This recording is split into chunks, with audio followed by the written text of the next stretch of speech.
Assalamualaikum warahmatullahi wabarakatuh. Kami dari kelompok 3 yang berisikan Bayu Jatiko, Muhammad Arya Sadewa, Sri Saputri, dan Sari Pitaloka. Sini kami akan mempresentasikan tentang yang pertama Karl Marx dan Kapital. Marx lahir pada 5 Mei 1818 dari pasangan Heinrich Marx dan Heinrich Presburg. Dia lahir di Brakes 644 di Trier, sebuah kota yang saat itu bagian dari provinsi Rhine-Hilir Kerajaan Prusia. Marx berdarah Yahudi. Marx dianggap sebagai salah satu tokoh paling berpengaruh dalam sejarah manusia. Dia terkenal dengan karyanya yang berjudul Das Kapital. Das Kapital berarti modal. Adalah sebuah buku yang berisi suatu pembahasan yang mendalam tentang ekonomi publik yang ditulis Karl Marx dalam bahasa Jerman. Karyanya dalam menjadi dasar bagi sebagian besar tenaga ahli dan hubungannya dengan modal dan kemudian pemikiran ekonomi. Beberapa intelektual, serikat buruh, seniman, dan partai politik di seluruh dunia dipengaruhi oleh karya Marx. Dan beberapa pihak memodifikasi atau mengadaptasi gagasan-gagasannya. Marx biasanya disebut sebagai salah satu arsitek utama dari ilmu sosial modern. Marx menyumbang teori pembangunan ekonomi dalam 3 hal, yaitu 1. Penafsiran sejarah dari sudut ekonomi, 2. Kekuatan yang mendorong perkembangan kapitalitas, 3. Menawarkan jalan alternatif tentang pembangunan ekonomi terencana.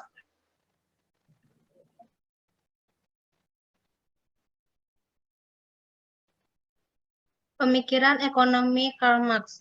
Yang pertama, materialisme historis merupakan istilah yang sangat berguna untuk memberi nama pada asumsi-asumsi dan mengenai teorinya. Dari The Communist Manifesto dan Das Kapital, di mana penekanan Marx adalah pada kebutuhan material dan perjuangan kelas sebagai akibat dari usaha-usaha memenuhi kebutuhan. Penjelasan Marx pada materialistis tentang perubahan sejarah diterapkan pada pola-pola perubahan sejarah yang luas. Penekanan materialistis ini berpusat pada perubahan cara atau teknik-teknik produksi material sebagai sumber utama perubahan sosial budaya. Dalam The German, ideologi Marx menunjukkan bahwa manusia menciptakan sejarahnya sendiri selama mereka berjuang menghadapi lingkungan materialnya dan terlibat dalam hubungan-hubungan sosial yang terbatas dalam proses-proses ini. Yang kedua, infrastruktur ekonomi dan superstruktur sosio-budaya. Hubungan antara infrastruktur ekonomi dan superstruktur budaya dan struktur sosial yang dibangun atas dasar itu merupakan akibat langsung yang wajar dari kedudukan materialisme historis. Adaptasi manusia terhadap lingkungan materialnya selalu melalui hubungan-hubungan ekonomi tertentu, dan hubungan-hubungan ini sedemikian meresapnya hingga semua.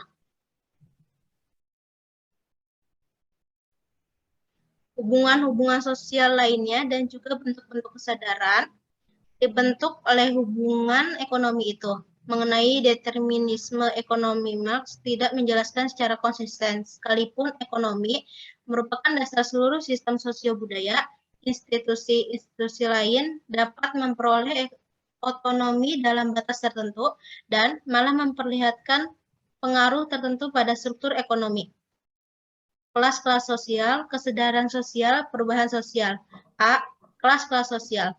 Kelas-kelas sosial muncul menurut Toyle 1984-104 sangat erat kaitannya dengan konsep Marx mengenai materialisme historis, di mana kemampuan manusia untuk memenuhi berbagai kebutuhannya tergantung pada terlibatnya mereka dalam hubungan sosial dengan orang lain untuk mengubah lingkungan material melalui kegiatan produktifnya. Menurut Marx, kelas-kelas akan timbul apabila hubungan-hubungan produksi melibatkan suatu pembagian tenaga kerja yang beraneka ragam. yang memungkinkan terjadinya surplus produksi sehingga merupakan pola hubungan merupakan terhadap masa para memproduksi. Dengan demikian, dapat disimpulkan dari pemikiran Marx bahwa kelas-kelas sosial akan muncul karena faktor ekonomi, terutama kepemilikan dan ketidakpemilikan alat produksi dan hubungan-hubungan sosial dalam produksi. Yang selanjutnya adalah adapun dua istilah kelas. Yang pertama ada kelas bourgeois atau bourgeoisie. Istilah bourgeois atau bourgeoisie lebih sering dan lebih praktisnya diartikan sebagai kelas yang memiliki alat produksi. Kelas yang paling dominan adalah kelas bourgeois. Kemudian kelas kedua adalah kelas proletar atau proletariat. Proletariat merupakan suatu kelas yang memiliki mata rantai yang radikal. Proletariat merupakan suatu lingkungan masyarakat yang mempunyai suatu sifat universal. Karena penderitaan universalnya yang tidak menuntut satu hak khusus pun karena tidak ada kesalahan khusus, namun malah kesalahan tanpa syarat yang dibebankan kepadanya. Kemudian yang ke B adalah kesadaran sosial. Kesadaran sosial yang dimaksud adalah kesadaran sosial itu sendiri menurut Marx seperti dikutip dalam Reule 1986, ialah suatu kesadaran subjektif akan kepentingan sosial objektif yang mereka miliki bersama orang-orang lain dalam posisi yang serupa dalam sistem produksi. Pengaruh ideologi sangat berhubungan dengan kesadaran sosial karena pengaruh ideologi dapat mengakibatkan kurangnya kesadaran penuh akan kepentingan-kepentingan sosialnya sendiri. Selain mengakibatkan kurangnya kesadaran penuh terhadap kepentingan-kepentingan sosial. Kemudian yang terakhir adalah mengenai perubahan sosial.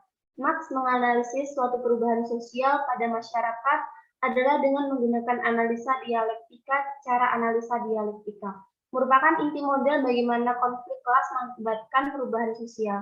Umumnya, analisa dialektika meliputi suatu pandangan tentang masyarakat yang terdiri dari kekuatan-kekuatan yang berlawanan dengan sewaktu-waktu menjadi seimbang.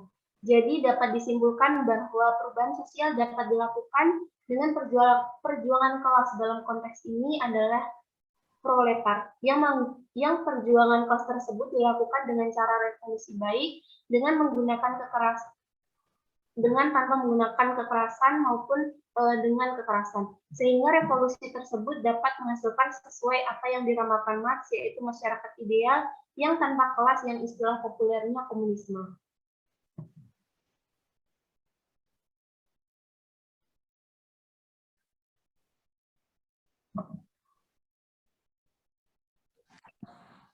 Dan di sini selanjutnya ada kelebihan dan kekurangan dari ekonomi Karl Marx.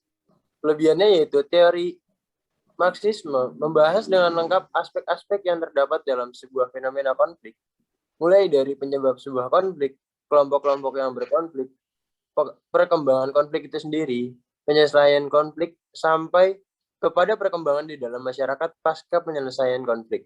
Yang kedua, mampu mengklarifikasikan kelas-kelas sosial dalam masyarakat yang secara prinsip sangat bertentangan. Yang ketiga, ada analisisnya dalam menguraikan penyebab dari pertentangan kelas.